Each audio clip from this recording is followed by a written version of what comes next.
Welcome to the Lift Big, Eat Big show. We're on episode number 27, I think. No, 28 this one. We're getting through them. And today we're going to go through counting your macros.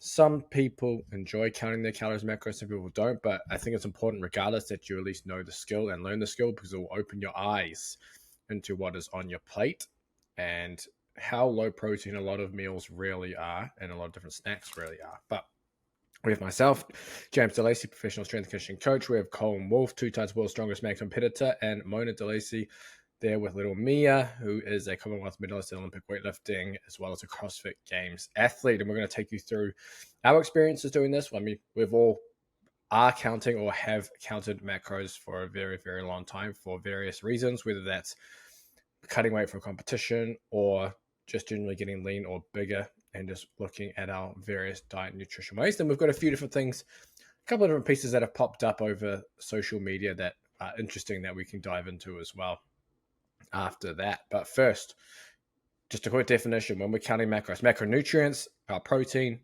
our carbs, and our fats.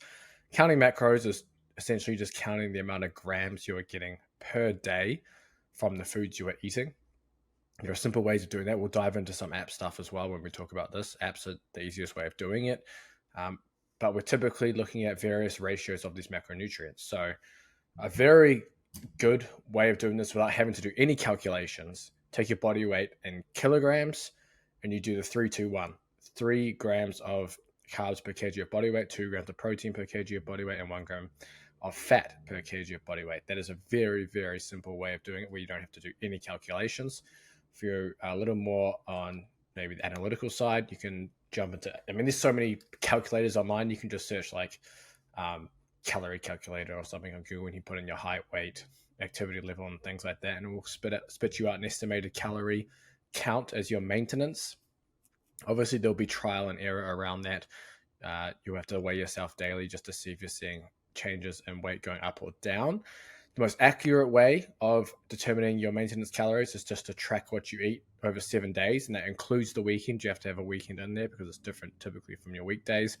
And then taking the average, if your body weight doesn't change, that will be your maintenance calories. And your maintenance calories typically fit within a range anyway. So, I mean, if your maintenance calories are 2,500, you can either stay there if you're just maintaining weight, or you can kind of go up or down depending on what your goals are. But typically, recommendations in pounds, 0.8 to 1 gram per pound of body weight of protein. I typically like to be around 25% total calories from fat. You can go anywhere from 20 to 30%, in my opinion, especially if you're training. And then the rest are carbohydrates. So it ends up being like a high carbohydrate, high protein, low-ish, moderate fat diet, and that's enough fat to maintain hormone, I guess, function, as we'll call it. But counting macros, Colin, while you're there, because I think Mona is having to deal with the crazy Mia. Do you enjoy counting macros? Is that something you still do? Is that something you get your clients to do? How do you go about it? So client-wise, I deal only with training. I kind of leave the nutrition side up to other specialists. But myself, I definitely like counting macros, and I suppose I've done it for years.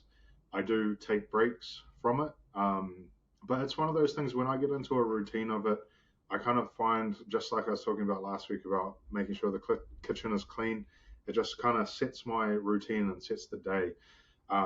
So yeah, I definitely like counting calories.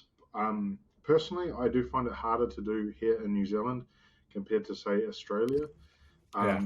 And so part of that, like, I definitely enjoy eating out, but it is hard to, track the macros. I know you guys were saying in the States you've got macro profiles on most things where you go out to eat. Whereas here, Yeah. like, You got calorie counts on all the menus, bro. It's actually pretty legit. yeah, that I would love to have that. But yeah, in general, I definitely still like counting calories. I find for myself, because I'm someone who finds it very easy to eat and has a large appetite. If I don't, I will just naturally, after a couple of weeks, be eating something ridiculous, and then I'll work it out. I'll be like, why have I gained, this amount of weight so fast? I'll work out my calories, and I've been eating an awful amount. I use my Fitness Pal. It's still free, although they're adding more and more ads. Um, and I I like to weigh my food raw, uh, because I don't know if, I'm sure you remember the typical chicken in New Zealand or whatever is like pumped full of all this liquid. So when you cook it, I just feel like so much liquid comes out that it's not going to be as accurate if you're trying to go off of the cooked weight. And the But that means you can't prep all your food in advance, right? Or you still prep it in advance. uh, what do you mean? Like I'll weigh it? I'll Because if you, for example, if you had like a kilo of chicken Yeah. and you're weighing your meal raw, you couldn't cook the whole kilo of chicken and weigh the other stuff later. Or are you saying you're going to have the kilo of chicken over the whole week? You're weighing it raw and then you split it Yeah, evenly throughout the week. normally I'd split it up. So let's say I'm having the kilo of chicken. I'll then I generally, so to make it easier on myself, I just eyeball and split up. Like let's say I was meant to have 200 grams of chicken per meal. I'd cook that kg and then I'd split it up into my Tupperware over 5 meals. Um, for Mm. myself, I find it's enough of an incentive that I'm not going to load up, one meal with tons of chicken and others with less, because then I'm just going to be hungrier. Um, but also, yeah, it's a kg. It's going to work out in the end. Yeah. Yeah, that's a good point. I know Mona loves when she's tracking in the USA versus other parts of the world. Hey, Leaf. Oh, And actually, just because I'm one of those athletes that's a hard gainer. So for me, and even if you're not a hard gainer, even if you actually feel like it's hard for you to actually lose fat, like it's still so much easier, and it helps you so that if you do have a day that, say, you do want to go to a restaurant, you do want a bit of flexibility, you can still do that and you can still stay on track with your macros. You don't have to feel like you completely fell off your plan, or like you have absolutely no idea how many calories there are on a burger.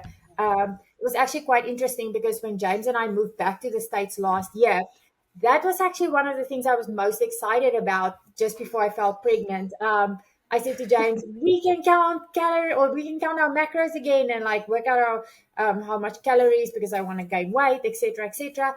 And we actually, it was like the day we arrived, I think the very next day I bought on Amazon a food scale, download again my fitness pal, and we started tracking, and it was just so nice, and it opened up my eyes a lot also to how many calories, and the macro breakdown of like things like mighty fine burger, and like that's got like 1,000 calories, and like a milkshake that's another. And it's funny because like they were both 1,000 calories, so if you have like a burger, a milkshake plus fries, it's like probably close to like 3,000 calories. And that's the thing is, Colin's meal.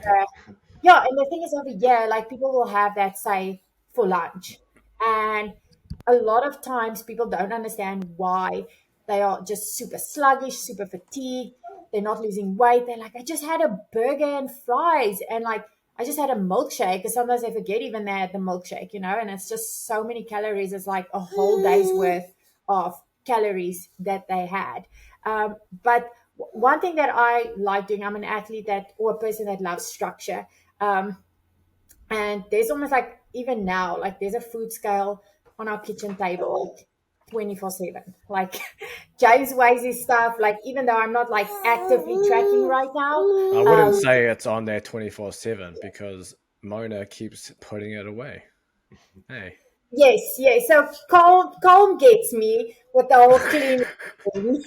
He knows. I literally have said to James, I hit the food scale once from James, and I was like, if you don't put that food scale away, like I'm literally, but I know also I use it, but like I want to have a clean kitchen. So the scale is always out. So I hit the scale, and James almost freaked out. So I think that was like the worst thing I could have done. He was legit mad at me because I hit the food scale. Um, but honestly, Fair enough. like, I love structure. I've always done better when I've got an exact plan, and that means not just my training, that means my recovery, that means what I eat. I love knowing like this is the exact macro breakdown of what I need to eat in order to make sure that I'm either gaining weight, losing weight, maintaining. Actually, when I don't track, it gives me some form of anxiety as well, just because I have no idea what I'm putting into my body. And I always like I know how important protein is, and that's like one of the things that most, especially women, fall short on. Like you think you have enough protein until you pull out the MyFitnessPal and you start tracking how much protein you're having. And most people get a fright of how little protein they are consuming. So that's even what I used to do, like with my fat loss clients, even if, the goal wasn't to stay on counting calories throughout the whole process that I worked with them. In the beginning, I wanted them to do that because I wanted them to be aware of what actually are they putting into their body, what are they missing, how much, how much protein, how much carbs, how much fat. And often, like I said, you'll find that a lot of women that can't lose weight, their fats and carbs will be these huge numbers, or they'll have salads and they'll just drench it in like salad dressings and things, and they don't account for that, and then they barely have protein and they have that like skinny fat look, and they can't understand why they are tired all the time. They can't understand why they're not sleeping properly. They can't understand why they're not losing fat and gaining muscle. And these are all little things that once they can just see what they are putting into their body's just like, it just transforms. It's actually so amazing. And it's just that awareness. So if people don't continue doing that, it's absolutely fine. But then it creates that awareness of like, oh crap, like I'm actually barely eating protein. No wonder I can't gain muscle. Yeah, no, that's a good point. So I'm gonna basically do so. I've got a bunch of notes down here. I'm gonna ask you guys on the different parts of tracking to help the listeners as well with their journeys. But before I do that, Gareth says, "Wolf, Colm, that's you, is like a fucking brick wall." So there you go. Thank you. That's your compliment for the day.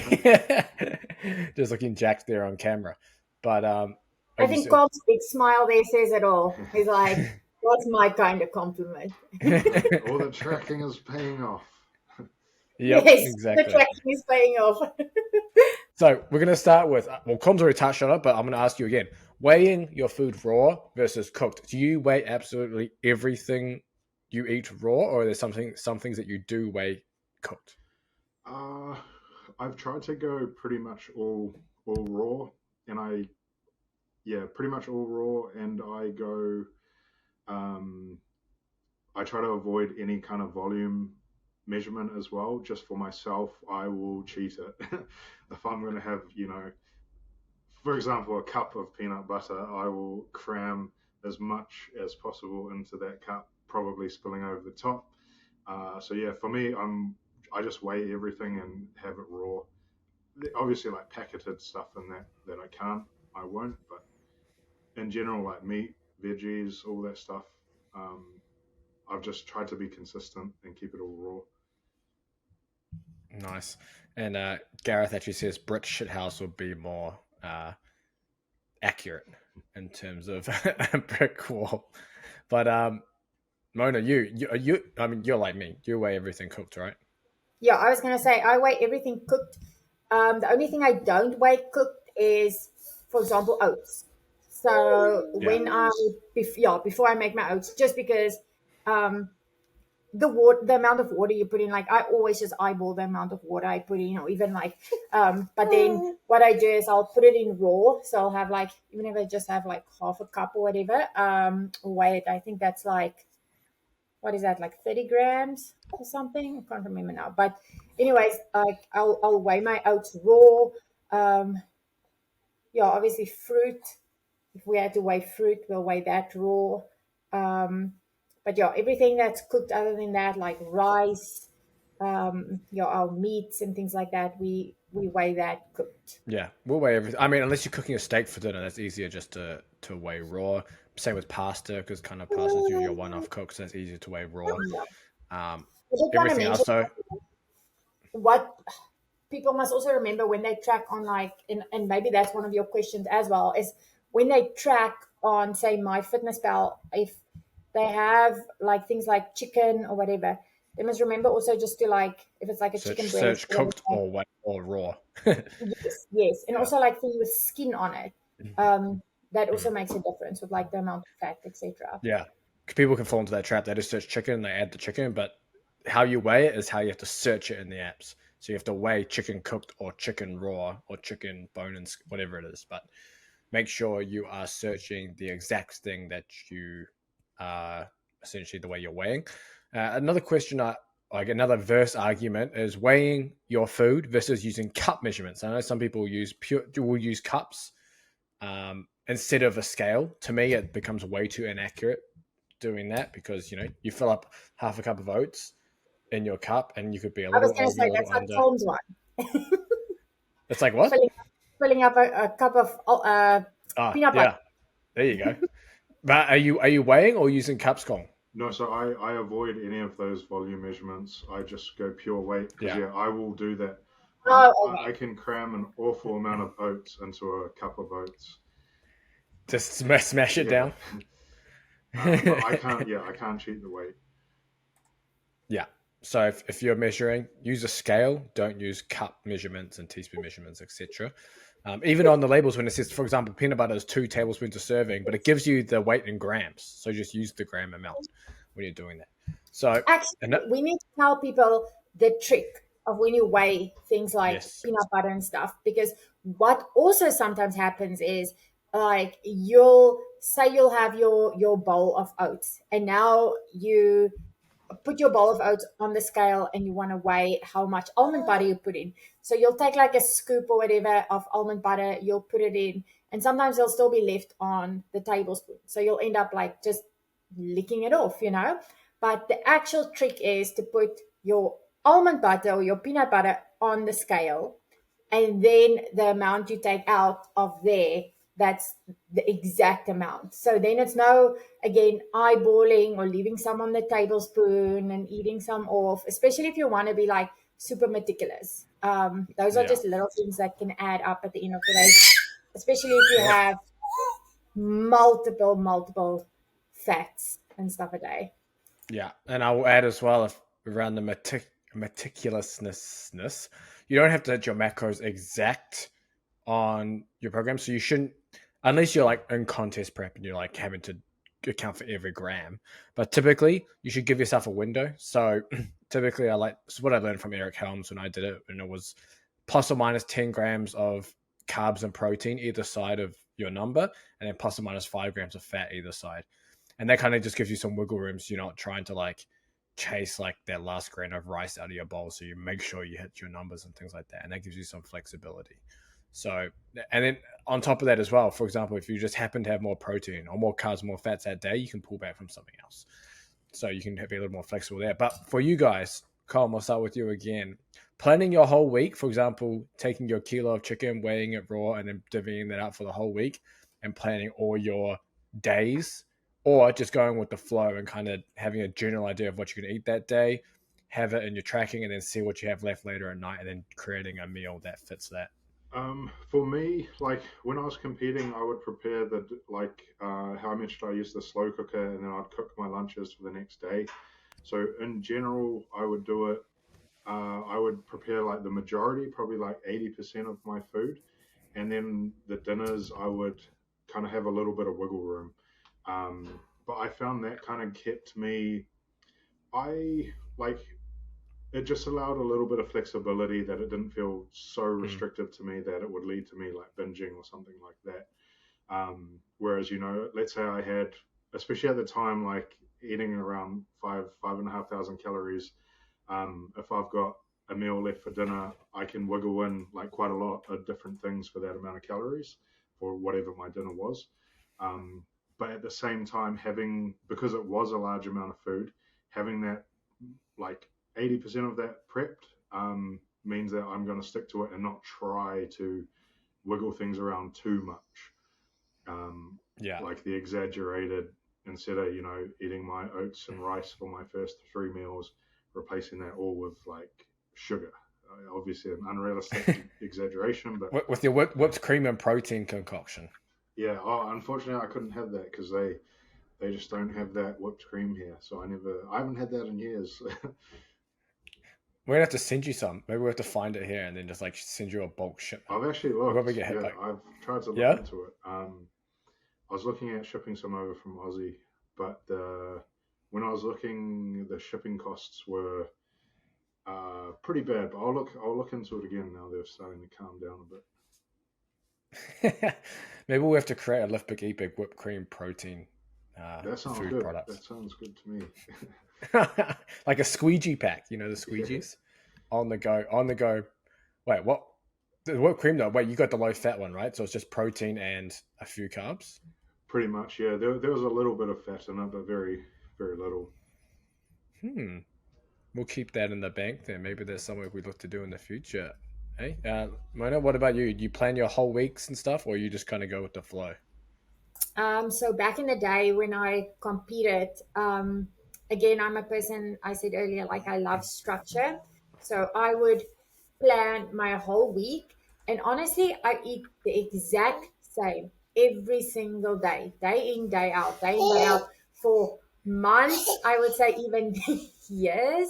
Like, yes, every now and again I will go and have a burger, whatever. But when I was preparing for my competitions, especially the last month or even 6 to 8 weeks prior, I stuck to my stuff like 100%.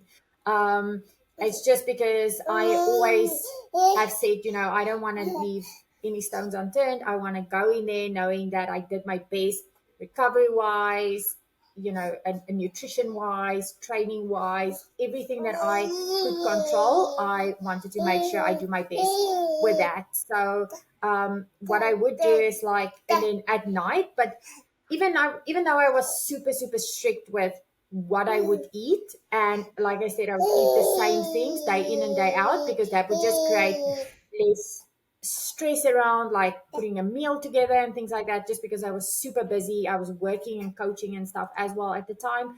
Um, I couldn't wait to get home at night to have, for example, like my ice cream and almond butter protein concoction that I used to make. And another thing that used to be my favorite was like my rice cakes and almond butter. Like I absolutely love rice cakes and almond butter, even till today. Um, and again, it's like one of those things that kind of just like, even if the food was bland during the day, it kept me excited for having a bit of dessert before bedtime, and then I go to bed satisfied. And yeah, that's the way I saw results. That also made it easy that if we needed to make tweaks on our eating plan, like if I needed to, uh, change some macros, like maybe up my carbs or reduce fats or whatever, it was very easy to do that, and it didn't take much like thinking out of it. It was just more like, okay, yeah, we're just gonna cut a couple of grams of fat, add a bit of carbs, see how my body does, see how my weight does. Um, and also I have a bunch of allergies as well. So I found that like if I ate foods that were triggering my allergies, especially food, even like lactose and things like that, it would just have my body hold water and I would just feel bloated and those kind of things. So yeah, we just kept it super simple, and that was how I performed my best. Yeah, you actually answered my second question as well as that. So that's perfect. But around similar-ish. So when I had more time, like when we were at Unicom and stuff, like when I had the time to think about everything, the food, the training. Well, I mean that's all I thought about anyway. It was just training and food and everything else. It's easier to kind of go with the flow because I'd eat pretty similar every day, and then I could kind of adjust the evening meals and stuff depending on what I had left, and that was cool. Um, but now because I've got so much other stuff going on, I prefer to just kind of plan the entire day ahead of time, and I know exactly like, okay, don't have to think about this is what I got to eat. And then as well, if I wanted something like say homemade pizza tomorrow night, then I would plan it ahead of time. So I know, okay, I need to set aside this many protein, carbs, and fat, so the rest of the day is going to look different than what it usually does. So that's just one of the benefits of planning ahead. But if you've got a lot of time, college student, whatever, and you can kind of go with the flow and with everything, go with that. But Colin, were your days relatively similar in terms of the foods and meals you're eating, or are you looking to vary it up and have something different every day? Normally, so when I'm eating dinner with my wife, um, we'll vary it up. So that's kind of the one meal that I would have a bit of variation. Um, but otherwise, if I was like, there were times where had a really specific goal, I might still eat the same thing. So, but in general, like say just now, again, 80% of my food is pretty much the same every day. Like my breakfast, my Yeah, lunches kind of always same consist with me. of like, it's like oats and protein, it's chicken and rice or some variation on chicken rice. And then the dinner might be different. You know, like one night it might be steak, the other night it might be chicken, it might be a curry or whatever. Um, but yeah, that kind of setup for me works in terms of flexibility, but it also just having that little bit of variance allows me to yeah, satisfy whatever crazy cravings are going on. That being said, if there was a period of time where I really had to dial it in, then yeah, it's kind of the same every all the time. But that was more rare for me. Yeah. It's just easier once you get into a routine of the way you eat, and then Yeah. you can switch out your veggies for variation, switch out some of your meats or your carb sources and stuff, and the meals are relatively the same.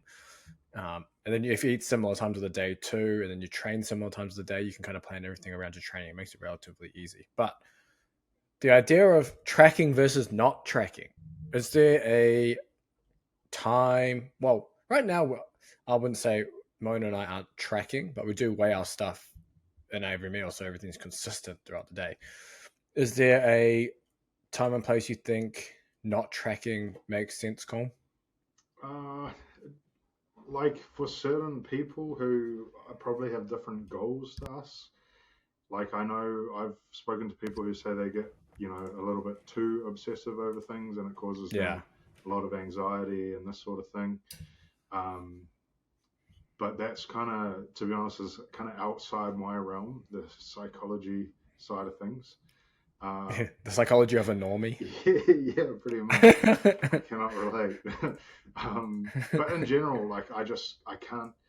Tracking is just more info. To me, it's like going to the gym and not knowing like what numbers on your plates. You know, imagine going into the gym, you're going to do a chest workout, and you're just putting these plates on the bar, but you don't actually know what they weigh. Like you can kind of go off feel, but you know, over time, Yeah. it's not gonna work. And you can develop feel too. If you track for a long time, like you can kind of get an idea of the portions on the plate and how it should look as well. I know Mona, I think you've had people that I just unmuted you, that don't like tracking. Yeah. So I've worked with people before, and I'll say people because some were athletes, some were just starting off their fitness journey. So very much beginners. Um, and for some, they love tracking. Very similar to like what I used to enjoy is it creates more anxiety not tracking and not knowing, like what Colin was saying. It's like going to the gym and not, you're just packing on plates or whatever, but you have no clue. It's feedback, it's knowing what works, what doesn't work, how your body responds, etc. um, but then with my ladies that really got anxious around tracking or got obsessive around it, for them, and I got Karma saying that there is psychology around it. Like, you have to then approach things a lot differently. What I would do is I would always recommend, as like, just to have an idea in the beginning of what you are eating, just without going even, or having like an exact plan. Maybe just your literally what you're eating now is just for a whole week. Track that so that you can have an idea of what you put into your body. And then once you make some alterations, you can then again track for a little bit, just to have again an idea of what you should. Mia just had the Yeah, biggest fall. I heard that. Protein fart. I hope it wasn't a blowout, but we'll soon find out. Yeah, so for them, in the beginning, I would recommend tracking, just to have an idea. And then what we would do is we would then talk about eating mindfully. Because if you have a person who, for example, feels like at night they end up binging, or they'll sit in front of the TV and eat and have no clue how much they're actually eating. Like, actually, sitting down, eating your food, and just focusing on like eating your food, and chewing your food and not being anxious or stressed or on the go. I know a lot of people will also just like get something in the car and then they'll, as while they're driving, they'll eat and they actually have no clue of how much they are actually putting into their body, especially if you've got a fat loss goal. So for those kind of people, I would recommend, just making sure you're mindful of what you put into your body. And if you don't want to track, at least in the beginning, diarize what you eat. Have an idea of just, you know, how many cups of rice you are eating and stuff like that. So, yes, it might not be 100% exact, but then again, that is a way of that's a way to get feedback on what you're putting into your body. And then if you have to make small adjustments, you can make small adjustments from that. So, there is ways around it. If you are just a person who, for example, maybe you only eat 2 meals a day, or 1 meal a day, like, just adding in maybe smaller, healthier meals. Like those are also things that are, or things that can make a big difference at the end of the day. Maybe you don't eat breakfast. So come lunchtime, you are so hungry and you end up just eating burgers and fries, and then you go to the nuts maybe at work and you take a whole hand of nuts, and then you go and you snack on a whole bunch of other things. Those are all calories then that add up. So again, making these small little changes will make a big difference at the end of the day, and then just staying consistent with it, because it's the consistency at the end of the day with training, with nutrition, with recovery, all of those things. Being consistent will make the difference, if you want Yeah. to lose fat or gain muscle or gain weight. Yeah, and we can move on to actually just getting tips for getting people started on the tracking. I think the easiest way to get started, we'll cover some apps soon, but easiest way to get started, I think, is just to only track your protein. And don't worry about anything else. Just track your protein and see what you're getting each day, and then see if you can improve on whatever that is. And I think that's going to have probably the biggest benefit to your physique initially, without much. I guess you could say without having to do too much. Because if you're having to track and you think, oh shit, you need to learn kind of like the composition of different foods, especially if you're not used to tracking or you haven't done it before. A lot of people don't know what foods are actually high in fat and high in carbohydrates and things like that. So just tracking your protein initially is a good place to start. And then as you do that, you might start to discover some foods that are higher in calories, higher in carbs, fats, etc. Along with that, and you can start to add that to the bank. So start by tracking your protein only, and you can, as a general rule of thumb, 1 gram of protein per pound of body weight is just an easy way of keeping it simple, because even if you don't, even if you don't hit that 1 gram and you're slightly under, you're still in the range of maximizing muscle growth with your training. So that's my tip. Colin, have you got anything else to add to that? No, I think starting with protein's a fantastic way to start. And just remember, it's going to be a long, like, you're not going to get things 100% perfect at the start. Like, we've all been doing it for Mm, years. You kind of learn as you go. The other thing that I find makes tracking really easy, if you live in a place where you can get lots of good quality, like packeted food. So this is, ideally you'd just get whatever. But let's say your diet consists of a lot of tuna and rice. And you're getting like a can of tuna and a rice packet. Now with like modern phones, on MyFitnessPal, you can just scan the barcode. It makes things a lot easier. Back at uni, like before I had one of these things, I used to. That was one of the first reasons I actually wanted to get a smartphone, was just to be able to scan barcodes. Um, what a meathead. yeah, and then I remember when I got it, it wouldn't even like, I guess they didn't have much of a database this side of the world. So like most Oh of the yeah. foods, it didn't even work. Oh, that's another thing just to add on though. When you are scanning barcodes, just double check the info that it's giving you, because a lot of the time, well, again, I suppose it Mm, depends where you are in the world, but I'll scan something, like let's say I've got a packet of rice, I'll scan it and then I'll look at the macros and it'll be like uh, I don't know, 000. It'll say it's like all zero, and then it'll say like some mm, random amount of calories. And if you don't double check that, like I'll, fill in the rest of my day based off this information. So it's a small thing, but it's worth checking, especially like from more obscure foods. If you're, out and about, have to get something at the gas station, you get some random product, and then you scan it. Just double check that it looks accurate. I will say as well, when you scan it, like for example, if you scan rice, know that you're scanning it raw. Yeah. So you can't scan the rice packet and then weigh your stuff cooked. So however it is in the packet is how it's going to show in the macros on your app, pretty much. Mona, have you got anything else to add to that for people getting started? I unmuted you. Oh, you're on mute. I was like, what the? Was this thing unmuted the whole time? The ghost um, in there. honestly, I love the tips also that Colin gave.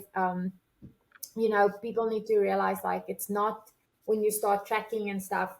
It's not a it's not a fad where you can just do it for a week and all of a sudden you're going to gain a whole bunch of muscle or you're going to lose a whole bunch of fat. Like Paul mentioned, it's going to be playing the long game, and it's going to be trial and error. But as long as you've got the basics, and I think James mentioned the protein, that's one of my main things as well, is because I feel like whenever you ask people to track their food, that is the first thing that comes up that they are short of. They never ever hit their protein goals. And as soon as they do that, immediately they start to feel a lot more satisfied. They, start to feel like, more energized. Like they start to see like their body starting to make like changes and things like that. So that's probably like the basic and first things that you need to focus on. And yeah, it's not going to be easy. I mean, if you have a day where you forget to track or you overeat or whatever, just brush it off and start again tomorrow. It's not the end of the world. I actually had a conversation today with someone in the superstore or supermarket, and they were telling me how many calories they were eating, and they were like, "Oh my gosh, Jan, last night I just had like 2,000 calories of like something I was like binge eating." And I was like, okay, that happened. You just have to brush it off now and start fresh again today, because it doesn't mean now that, you had your cheat night or a relapse happen. It doesn't mean your diet is spoiled. Yes, for the next couple of days, your weight on the scale might be a bit higher, but it will come back down. Be consistent, play the long game. Yeah, and I feel like if you just stick to the basics, it will work. Yep, that's some great advice. And we're going to finish this part of the topic on apps. And I know we talked about MyFitnessPal. However, if you live in the USA and you download MyFitnessPal on a USA Play Store, Apple Store, you actually don't get the barcode feature. Oh, really? You have to pay for it. They changed it. You have to Oh, pay for it now. dang. So, so for But anyone wait, who's what do you mean we don't have to pay for it? yeah, but we didn't download it in the US. We registered in other countries. Well, I actually downloaded mine, yeah, but I think Yeah, with but moving around your countries, yeah, but your account isn't in the US. I think it is. Mm-mm. So if you register an account in the US MyFitnessPal, you probably won't have the barcode scanner, so you can kind of VPN, I think, to Canada or whatever else to get that. Otherwise, there are other apps that do a lot more than just tracking macros. If you're going to pay for a premium app, do not pay $20 for MyFitnessPal. There are like, I think there's Macro Factor, Carbon, the RP Diet app. All those I think are like $10 to $15 a month, and they actually adjust through the AI, adjust calories and macros based on your weigh-ins. So they'll give you much more features than just an app tracker and a barcode scanner for the price. So I think those are good options to go for if you're looking for something to help guide you through, and you want to pay a subscription. If you want to do it for free, MyFitnessPal, or if anyone watches Sam Sulek, I know we watch Sam Sulek pretty much every night. Mona, I don't know if you watch Colm. And he uses stupid simple macro tracker, but I downloaded that. I was like, damn, this looks confusing. So you can try that. But Sam Sulek is like, I guess, the new generation of YouTube bodybuilder. He's got like 1.5 million subscribers in like 8 months. Dang. Yeah. That And it's actually kind of gets me super simple. sleep at night. Like that's her pre-bed watch every single night. She'll be playing and being active, and James will put Sam Silik on, and she's like, And then she's watching bodybuilding. "Yeah." flexing those muscles. Yeah. So you should check it out. It's actually, the content is so basic and simple. It's him in the car talking about training, and then him at the gym just filming his training and talking about it, Yeah. and then him driving home in the car talking about the training, and that's it. Sounds like Rich Piana. Yeah, pretty much Rich Piana 2.0. So yeah, but that's I think that covers everything regarding macros. You guys want me to share my screen to run through a couple of these things? Let me share. So we have a couple of bits and pieces. Let's go window. Actually, let's just go entire screen. It makes it a lot easier. Can you guys see that? You guys see that? Yep. It's popped All up good. on my Yep. end now. Sweet. So this is a reel I came across today from Charles Glass. So Charles Glass, the godfather of bodybuilding, just trains a bunch of people at a Gold's Gym in Venice. Basically giving advice about stopping the movement completely. So in the stretch position to engage deeper muscle fibers. So this is all geared towards just pure muscle hypertrophy, muscle growth.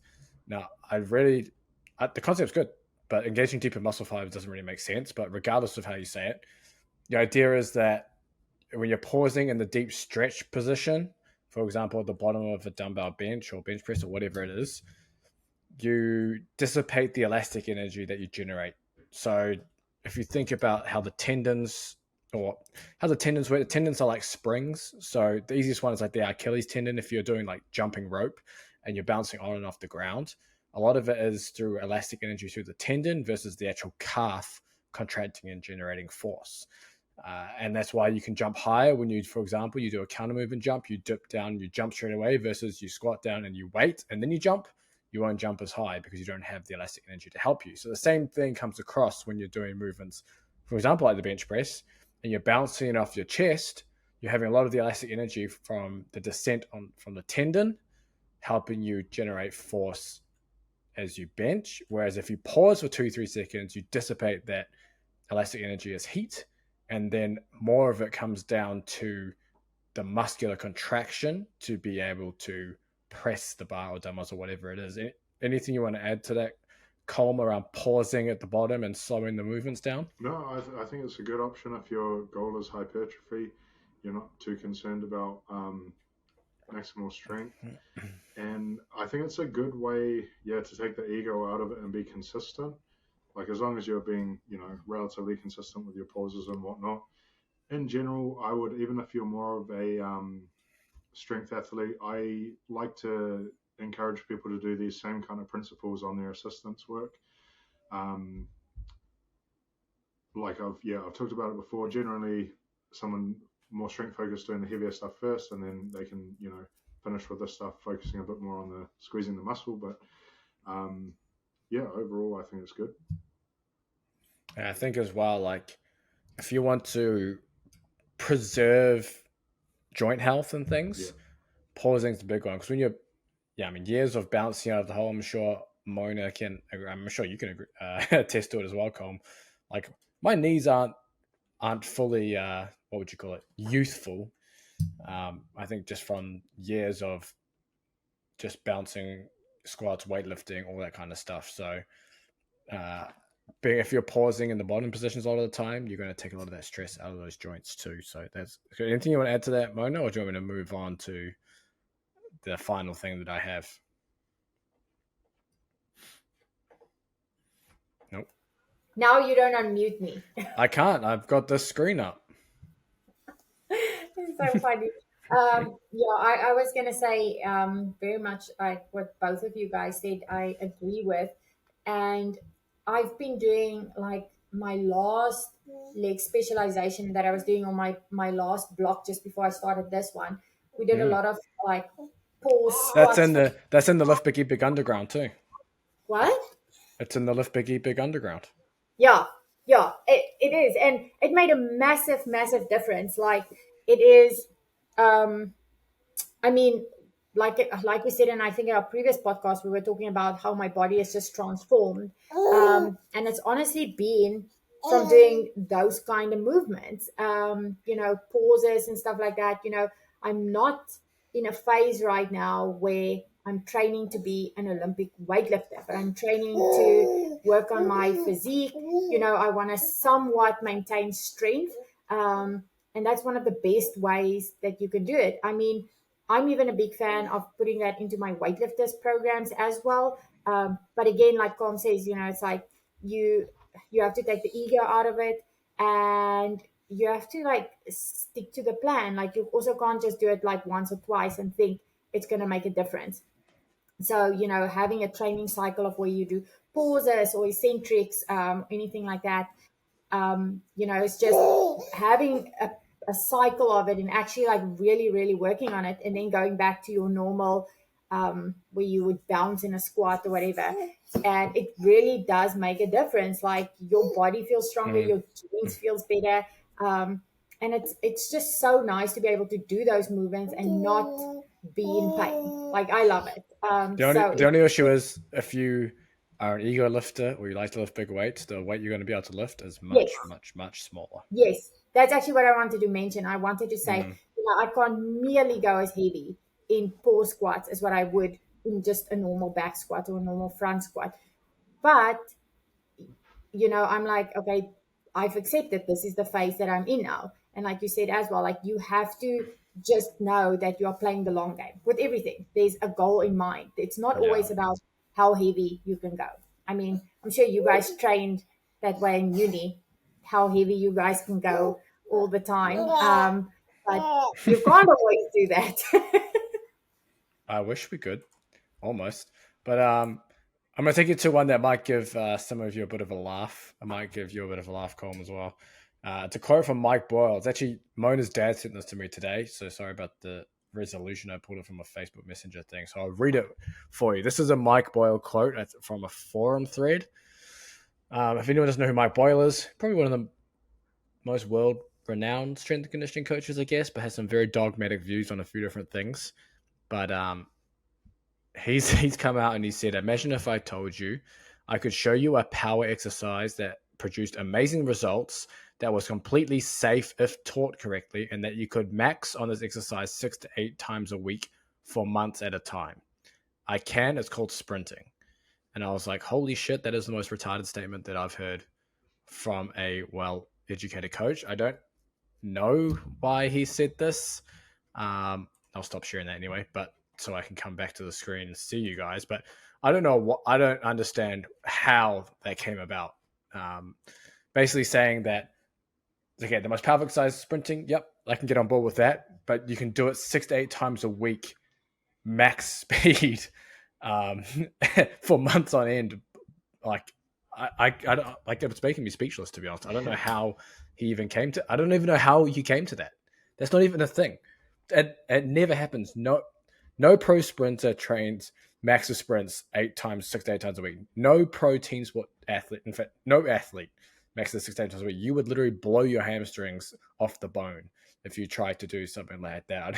I don't know if you've seen that before, Colm. That was new to me. I saw that quote. I saw it like yesterday or something. It's been making the rounds, but he says a lot of wild stuff, but my kind of thought that one's the wildest. I would like to see his implementation of this program for his athletes, because I just can't see how. Oh my god! I just don't see how you could survive that.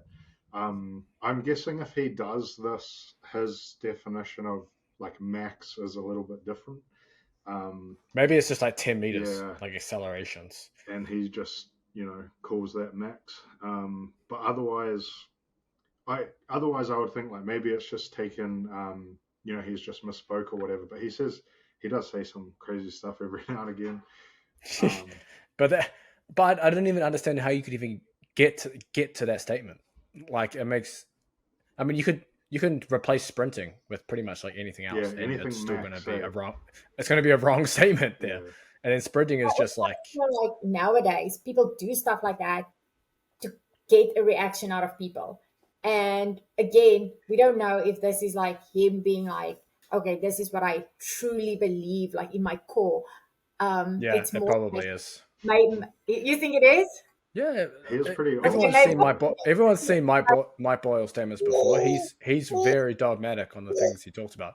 No bilateral squatting, no Olympic lifts, and it's like for everyone, for every population, in every scenario. So yeah, I can definitely I can definitely see him saying something like this, but I just don't understand how you get how you get there, because if you are sprinting as part of your training or for a sport, you're hitting max speed twice a week, you know, potentially three if you're like really well recovered and got other things. But usually it's twice a week is, you know, enough for us. But it's like for things like team sports, like you're gonna, for example, if you're in season, your game day is typically gonna be one day most of the time.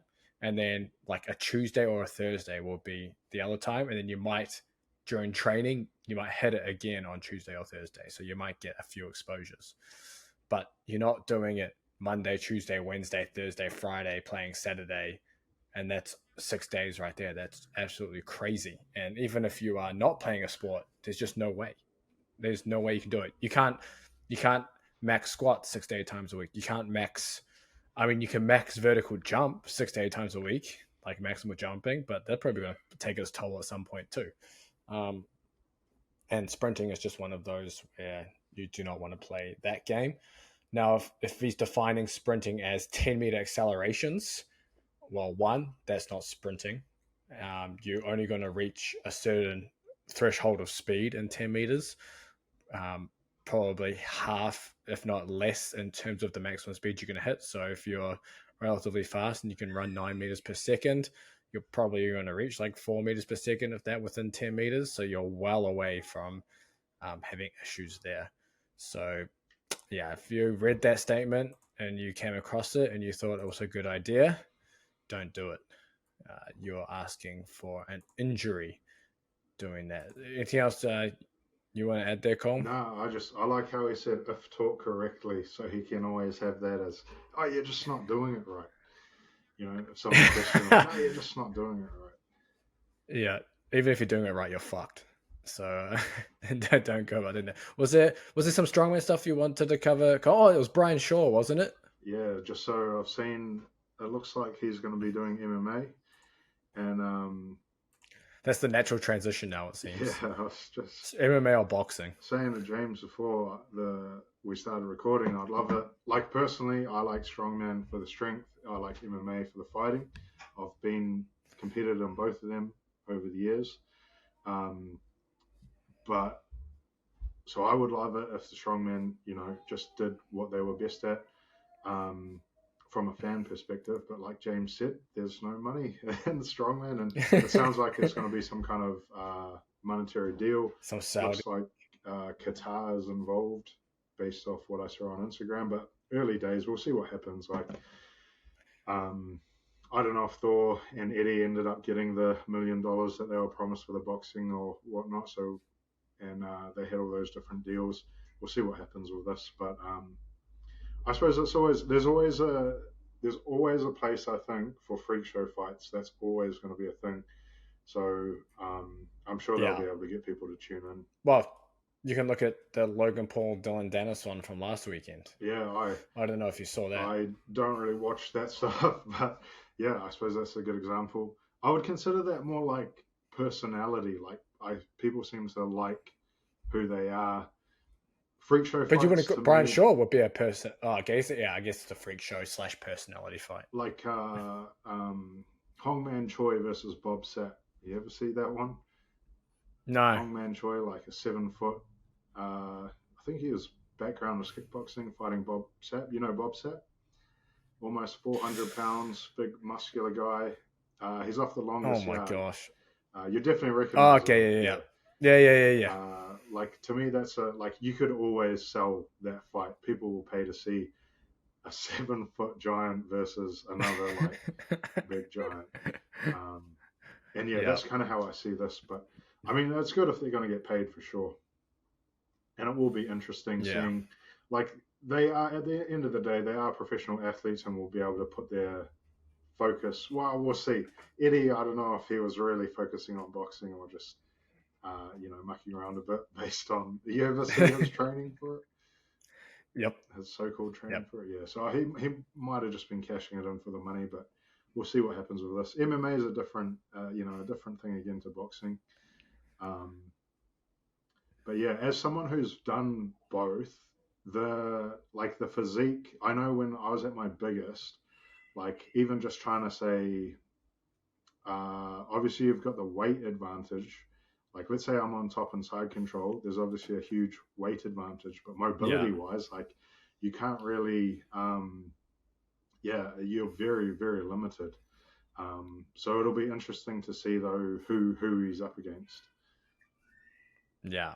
No, maybe they'll make it a freak show fight so they can the Saudis can cash in on paying their dues there and pay-per-view and all sorts of stuff. But I think that brings us to the end of today's episode. Make sure to like and share this. Stay tuned for the next episode. Check the description as well. Lift Big Eat Big Underground is down there. Has all the training programs there for you as part of that membership. But we will see you next week.